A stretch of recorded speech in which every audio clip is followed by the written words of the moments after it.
இப்போ இது வந்து குரக்கன் மாவில் சிவப்பு கீரை போட்டு அவிச்ச புட்டு.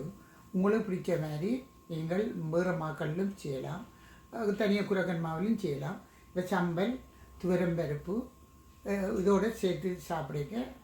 Very very good, taste good. But அந்த சுகருக்கும் நல்லது.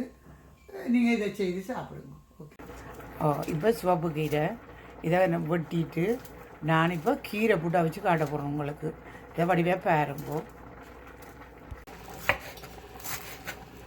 ஓகே, இப்போ கட் பண்ணியாச்சு. இனி மாவில் போட்டு குழைக்க காட்டுவோம்.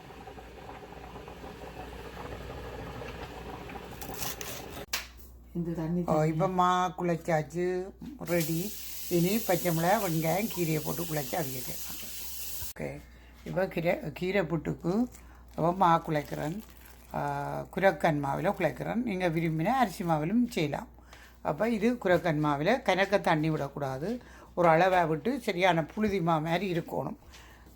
புழுதிமா மாதிரி இருந்தால் தான் கீரை போட குமையாது புட்டு. அப்போ குத்தி போட்டு நீங்கள் இந்த பச்சை மிளகாய் வெங்காயம் கீரை மூண்டையும் போட்டுட்டு இந்த மாவில் குழைச்சி வச்சா சரி. இப்படியே கீரையை போட்டு தூவி போட்டு குளாறினா சரி. இதுக்கு பச்சை மிளகாய் வெங்காயம் உப்பு இவ்வளோந்தான், கீரையோட டன். ஓகே, இது துவரம்பருப்பு ஊற வச்சுட்டு இப்போ அவிய விட்டுருக்கணும். செய்முறையை வடிவாக சொல்லித்தாரேன். துவரம்பருப்பு குக் பண்ணி ஃபினிஷ். இனி தாளித்து போடுறது அவ்வளோந்தான். பாய்.